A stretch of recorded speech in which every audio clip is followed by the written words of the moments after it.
Welcome to Hood Champion Boxing and Sports. In boxing, you find a way to win or you find a way to lose. Right now, people in the heavyweight division, we got the Up in Smoke Tour. We got Big Fem Dog. We got Deontay Wilder. You got Usyk, Tyson Fury. These boys are out here, man, talking about BWA, boxers with attitudes, right? Out here getting busy. I don't understand how anyone can hate on these guys. They are out actually in the mix. So you got Usyk, Wilder. We know the big dog, Tyson Fury. You got Fem Dog out there. And Dillian White, the crazy-ass Jamaican, man. But really, with Dillian White, you can put Helenius in there. You can put Andy Ruiz in there. You can put Luis Ortiz in there. There's some other heavyweights, but those are really the bigger names right now, you know. But look, right now we got Tyson Fury and Joshua, right? There's a lot of people still saying, oh, that fight's probably not going to happen. Look, 90% of what holds up contracts and holds up fights from progressing is not agreeing on the purse split and then struggling with enough time for training camp, which would affect, of course, the fight date. There's no issue here. There's no one here talking about I'm the A side, you're the B side. Anthony Joshua is a reasonable guy. He understands his situation. He understands it.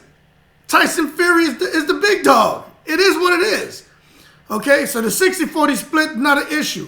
The date's not an issue. The venue's not an issue. Even the networks, they're sorting all that out because everybody wants to make it happen. You see, when networks, promoters, the fighters, when they and the fans want to see a fight happen, it happens. More often than not, it happens. So I'm pretty sure that we're going to go ahead. We're going to get liftoff on this, you know, man, what the hell is the day they're having that damn fight, man? Like December 3rd or something? But I think we're going to have blast off. Man. It's going to be fireworks. And I definitely feel that they're going to have a lot of people tuning in. I just wonder about this damn $85 pay-per-view price point if you're not a DAZN subscriber. And then if you are a DAZN subscriber, there's a $60, a $64 price point. But the thing is, if you're not a DAZN subscriber, it's $84, $85 for the fight, but you get a month subscription with that. Now, that shit is expensive, man. That's expensive.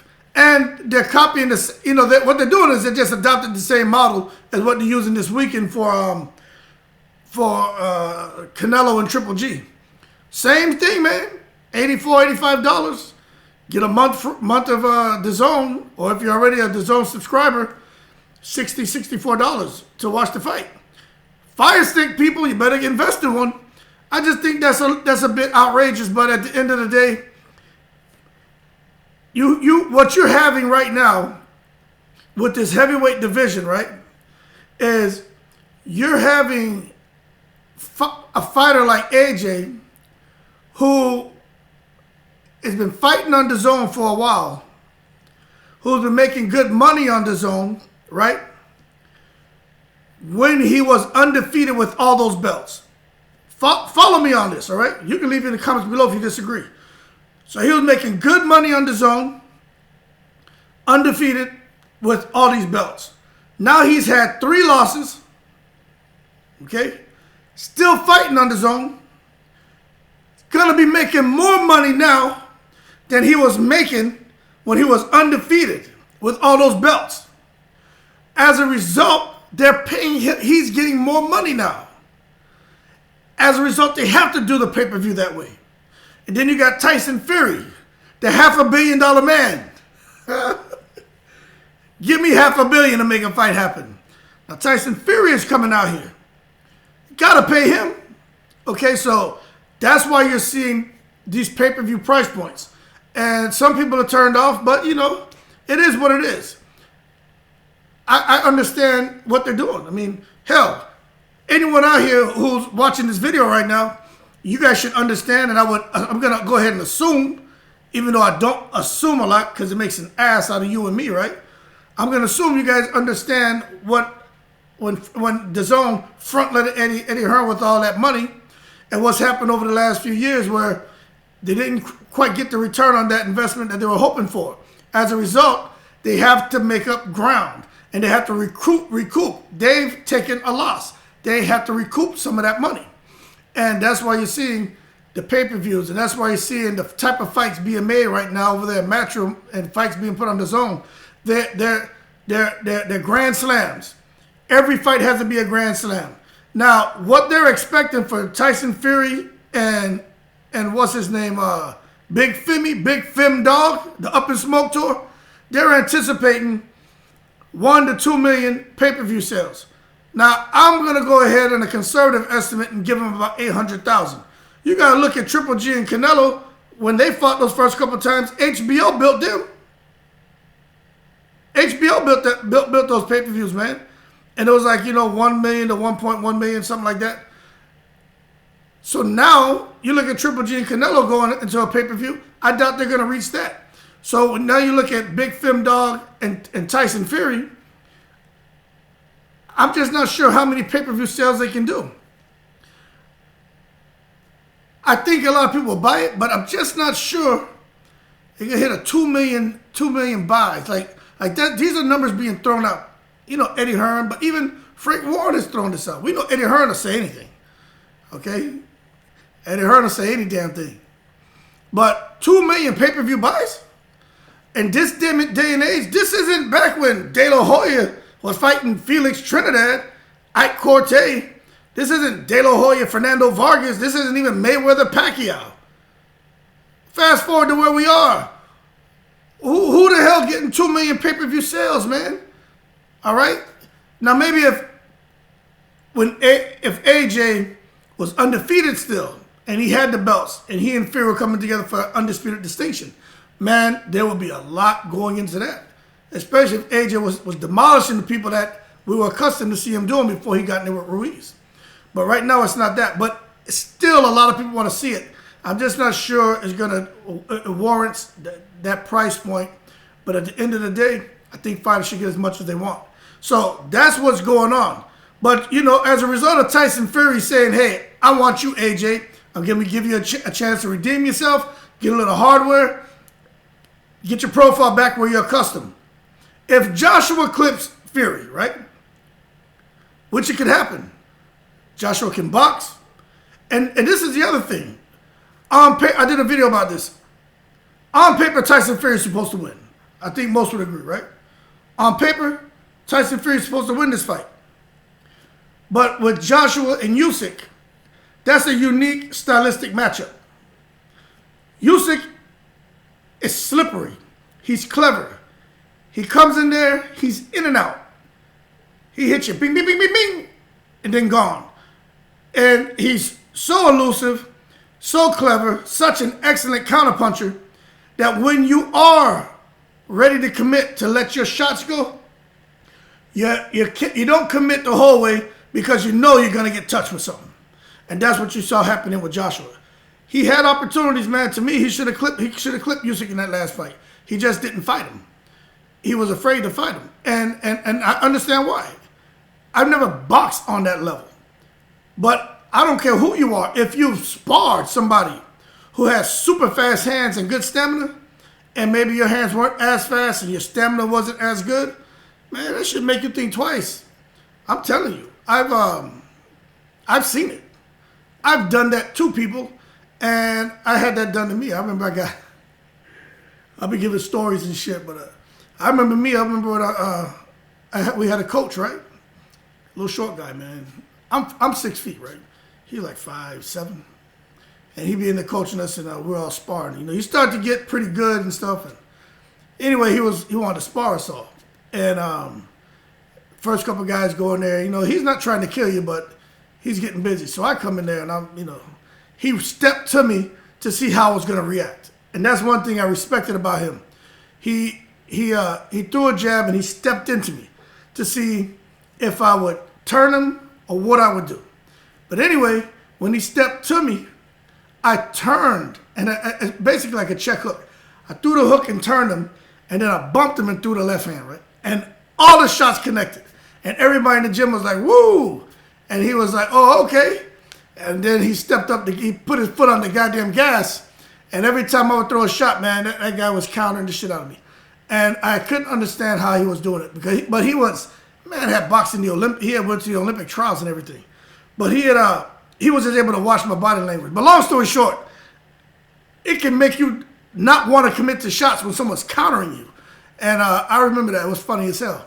But so with AJ and Usyk, you got to look now. You can't say AJ's going to suffer the same fate that he did against Usyk when he faces Tyson Fury.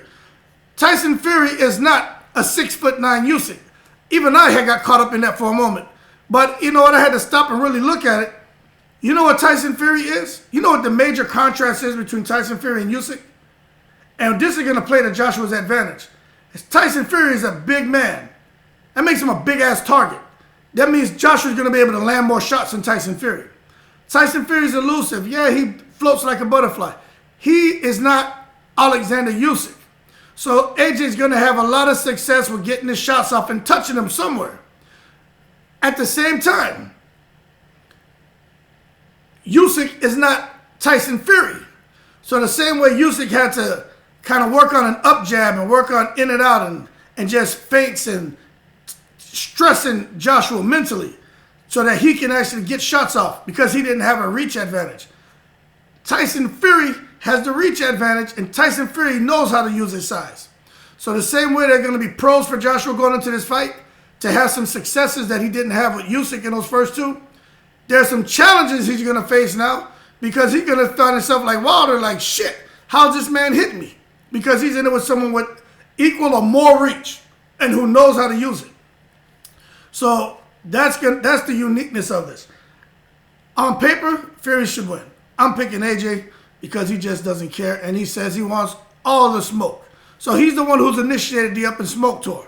Now, what's crazy about what's going on with Fury and AJ is Usyk's come out now and said, oh, okay, Big Fim Dog and Fury, you guys want to go out there and fight and think you're going to leave me in the cold? Kind of like what Fury and Wilder did to AJ's ass. Remember how they did that?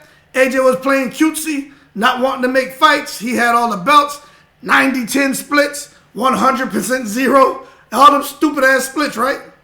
Fury and Wilder came together and said, man, you know what? We're going to go ahead, man, ostracize AJ, leave him in the cold, and we're going to fight 3 times.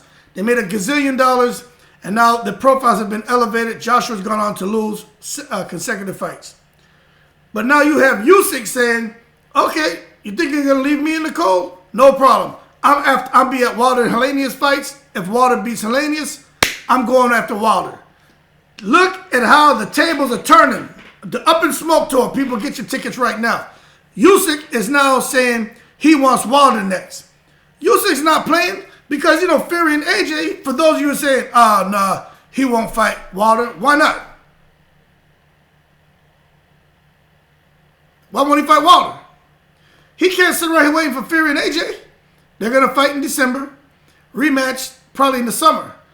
That's around when Usyk wants to fight. Wilder's fighting in a month or something? That's perfect for Usyk and Wilder. And Wilder gets a shot at all that hardware. All those belts Joshua didn't want to let that man touch. Wilder's about to get a shot at that. You see, man, it's amazing how this stuff works, people. Now, does Wilder beat Usyk? Does Usyk beat Wilder? I don't know. But it's going to be an interesting fight. Depending on how Wilder looks. If Wilder comes back and just blasts Helenius out of there, Wilder's going to be back. I'm telling you. And going into this fight, it's going to be interesting. Because Wilder's now fighting someone like an Ortiz, like Stavern. He has this reach advantage.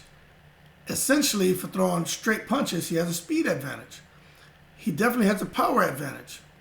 But he has the Malik Scott disadvantage.